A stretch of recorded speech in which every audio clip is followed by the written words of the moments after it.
Assalamualaikum warahmatullahi wabarakatuh. Perkenalkan, nama saya Sucitra, mahasiswi S1 Farmasi dari Universitas Megarizky Makassar. Pada video kedua ini, saya akan sharing mengenai pengertian obat, penggolongan obat, dan bentuk sediaan obat. Oke, kita langsung masuk saja ke materinya. Jadi, obat menurut Undang-Undang Republik Indonesia tentang Kesehatan Nomor 36 Tahun 2009.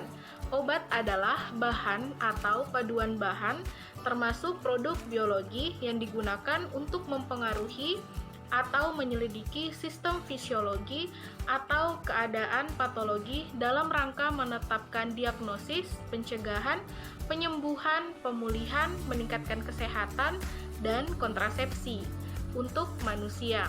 Kemudian pengertian obat secara khusus. Nah, jadi di sini ada beberapa pengertian obat secara khusus. Yang pertama adalah obat jadi. Jadi obat jadi adalah obat yang dalam keadaan murni atau campuran baik serbuk, cairan, salep, tablet, pil, supositoria, dan lain-lain yang mempunyai teknis sesuai Farmakope Indonesia yang ditetapkan oleh pemerintah. Kemudian obat paten. Nah, obat paten adalah obat jadi dengan nama dagang yang terdaftar atas nama si pembuat yang dikuasakannya dan dijual dalam bungkus asli pabrik yang memproduksinya. Kemudian obat baru. Obat baru adalah obat yang terdiri atau berisi zat baik sebagai bagian yang berkhasiat maupun yang tidak berkhasiat. Misalnya, lapisan, pengisi, pelarut, pembantu, atau komponen lain. Kemudian ada obat asli. Nah, pada obat asli adalah obat yang didapat langsung dari bahan-bahan alamiah Indonesia yang terolah secara sederhana atas dasar pengalaman yang digunakan dalam pengobatan tradisional. Kemudian yang terakhir adalah obat esensial. Nah, jadi obat esensial ini adalah obat yang paling dibutuhkan untuk pelayanan kesehatan masyarakat, terbanyak dan tercantum dalam daftar obat esensial yang telah ditetapkan oleh Kementerian Kesehatan. Selanjutnya, ada nama obat yang beredar di pasaran. Dalam pemasarannya, obat juga dapat dikelompokkan menjadi 3 bagian berdasarkan nama mereknya, antara lain obat paten, obat generik bermerek, dan obat generik. Kita langsung masuk yang pertama, yaitu mengenai obat paten. Jadi obat paten atau spesialit adalah obat milik perusahaan tertentu dengan nama khas yang diberikan produsennya dan dilindungi oleh hukum, yaitu bermerek terdaftar atau priority name. Dalam pengertian lain, obat paten adalah obat yang memiliki hak paten. Kemudian obat generik bermerek.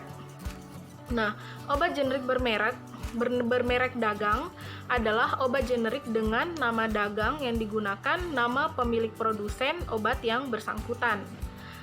Kemudian obat generik. Nah, obat generik adalah obat dengan nama resmi internasional non-priority names atau INN yang ditetapkan oleh Farmakope Indonesia atau buku standar lainnya untuk zat khasiat yang dikandungnya. Dalam pengertian lain, obat generik ini adalah obat dengan nama umum tanpa melanggar hak paten yang bersangkutan. Poin selanjutnya adalah penggolongan obat. Jadi, obat dapat digolongkan menjadi 4. Nah, yang pertama adalah obat bebas. Obat bebas adalah obat yang dijual bebas di pasaran dan dapat dibeli dengan tanpa resep dokter. Nah, tanda khusus atau logo pada obat bebas ini adalah lingkaran hijau dengan garis tepi berwarna hitam. Contoh dari obat bebas ini adalah obat paracetamol. Kemudian obat bebas terbatas. Obat bebas terbatas adalah obat yang sebenarnya termasuk golongan obat keras tetapi masih dapat dijual atau dibeli tanpa resep dokter dan disertai dengan tanda peringatan. Tanda khusus atau logo pada obat bebas terbatas ini adalah lingkaran biru dengan garis tepi berwarna hitam. Contohnya adalah obat CTM. Kemudian obat keras dan psikotropika. Nah, obat keras ini adalah obat yang hanya dapat dibeli di apotik dengan resep dokter. Tanda khusus atau logo pada obat keras ini adalah huruf K dengan lingkaran merah dengan garis tepi berwarna hitam. Contoh dari obat keras ini adalah asamefenamat. Kemudian obat psikotropika dengan penandaan dan logo sama. Jadi obat psikotropika adalah obat keras baik alamiah maupun sintesis, bukan narkotik yang berkhasiat psikoaktif melalui pengaruh selektif pada susunan saraf pusat yang menyebabkan perubahan khas pada aktivitas mental dan perilaku. Contohnya adalah diazepam dan phenobarbital. Kemudian yang terakhir adalah obat narkotika.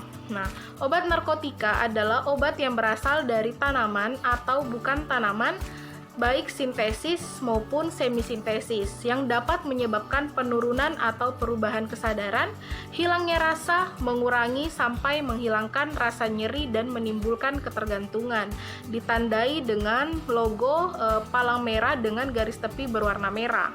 Contoh dari obat narkotik ini adalah morfin, petidin. Poin selanjutnya adalah bentuk sediaan obat. Jadi ada bentuk 3 sediaan obat. Yang pertama adalah solid atau sediaan padat. Nah, contohnya itu adalah berupa puyer, dibagi menjadi 2, yaitu pulveris dan pulvis. Kemudian kapsul atau kapsules, tablet, dan suppositoria. Kemudian bentuk sediaan padat selanjutnya adalah semi-solid atau setengah padat. Contohnya itu berupa salep, krim, dan gel. Selanjutnya yang terakhir adalah liquid atau sediaan cair. Nah, contohnya di sini adalah solution atau larutan, suspensi atau campuran kocok, dan emulsi. Nah, selanjutnya kita bahas satu-satu. Jadi yang pertama kita akan bahas bentuk sediaan solid atau padat. Nah, jadi puyer atau powder yang sudah saya bahas tadi itu contohnya adalah pulvis. Nah, pulvis itu adalah serbuk tidak terbagi. Nah, dalam penggunaannya dapat sebagai obat luar maupun obat dalam. Pada obat dalam itu seperti serbuk luka atau serbuk tabur. Nah, sebagai obat dalam itu contohnya digunakan lewat oral. Biasanya untuk obat yang tidak poten. Misalnya laksansia, antasida, dan suplemen makanan. Kemudian pulveris. Nah, pulveris ini merupakan serbuk terbagi yang digunakan sebagai obat dalam atau oral. Dibagi dalam bagian yang sama dengan kertas perkamen atau bahan lain yang tidak mempengaruhi isi dari obat tersebut. Nah, jadi satu bungkus atau bagian dipakai untuk satu kali pakai. Kemudian itu jadi bentuk puyer ini atau powder ini merupakan bentuk sediaan yang paling tertua. Nah, merupakan campuran bahan obat yang kering. Nah, beberapa keuntungan dalam puyer ini. Yang pertama, dia stabil dibandingkan dengan obat yang berupa cairan. Yang kedua, kita dapat leluasa menakar dosis. Yang ketiga, dapat leluasa mencampur berbagai macam obat di dalamnya. Cocok untuk anak yang sukar menelan tablet. Selanjutnya, kelemahan dari tablet tersebut. Yang pertama adalah kita ribet dalam meracik dan memerlukan waktu yang lama dalam proses peracikan. Kemudian bentuk sediaan yang lainnya adalah kapsul. Nah, sama seperti puyer, tetapi pada kapsul ini dimasukkan ke dalam cangkang kapsul. Nah, dimaksudkan dengan bertujuan untuk menghilangkan rasa dan bau yang tidak enak dari bahan obat.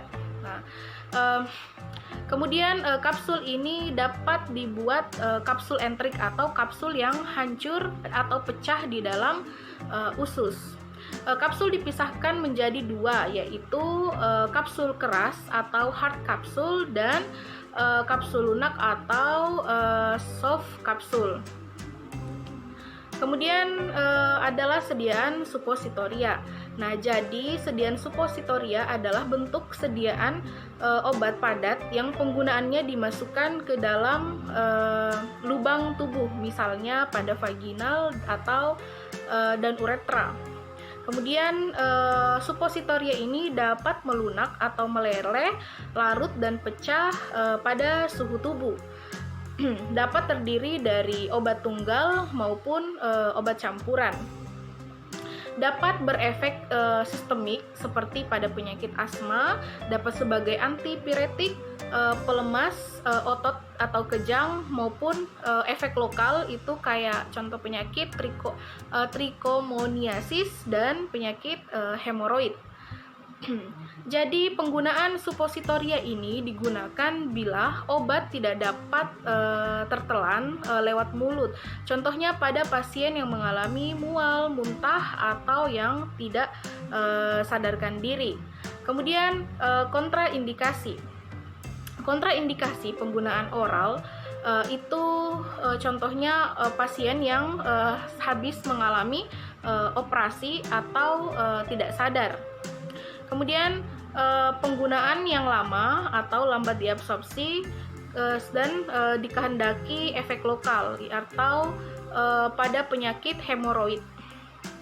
Kemudian ada sediaan tablet. Nah, pada sediaan tablet ini adalah suatu massa padat yang berisi satu atau lebih bahan obat dengan atau tanpa bahan tambahan, dibuat dengan cara pengempaan.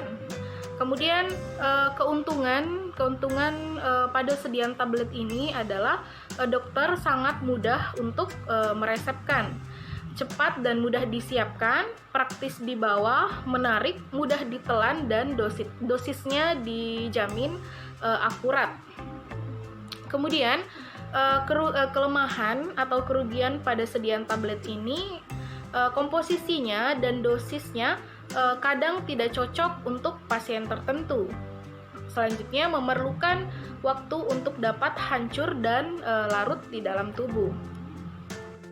Sediaan selanjutnya adalah sediaan liquid atau sediaan cair. Nah, jadi solution adalah bentuk cairan yang mengandung bahan kimia terlarut tunggal maupun campuran. Dapat sebagai obat luar atau non-oral maupun obat dalam. Siap diabsorpsi, mudah tercampur dengan cairan tubuh, tetapi dia bersifat kurang stabil dibandingkan dengan bentuk sediaan yang padat. Terasa dan penggunaannya menggunakan alat tertentu dan harganya yang relatif lebih mahal. Selanjutnya adalah sediaan suspensi. Itu termasuk dalam sediaan liquid atau cair. Nah, pada sediaan ini bentuk sediaan cair yang mengandung satu atau lebih bahan kimia yang tidak terlarut, terdispersi atau tersebar dalam pembawanya, biasanya ditambah pengental atau suspending agent. Kemudian itu ada emulsi. Nah, emulsi ini itu adalah suatu bentuk cairan yang mengandung bahan cair, dapat berupa minyak atau lemak yang terdispersi dalam pembawanya. Yang perlu ditambahkan dalam sediaan emulsi ini adalah emulgator. Kemudian tipe emulsi ini ada dua. Yang pertama adalah emulsi yang air dalam minyak, kemudian minyak dalam air. Nah, semua itu tergantung dari komponen yang lebih banyak dan emulgatornya. Kemudian tujuan dibuatnya emulsi, yaitu untuk mengurangi rasa dan bau yang tidak enak, mempunyai aksi atau absorpsi yang lebih cepat dari minyaknya sendiri. Kemudian sediaan selanjutnya adalah goutte atau tetes. Adalah suatu obat bentuk cairan yang penggunaannya dengan penetesan. Nah, dosisnya dihitung dengan jumlah tetesan atau menggunakan skala yang ada pada alat penetes pada sediaan obat itu. Nah, jadi pada sediaan ini itu dia mempunyai volume yang lebih kecil dari sirup. Kemudian lebih acceptable atau dapat diterima oleh pasien bayi.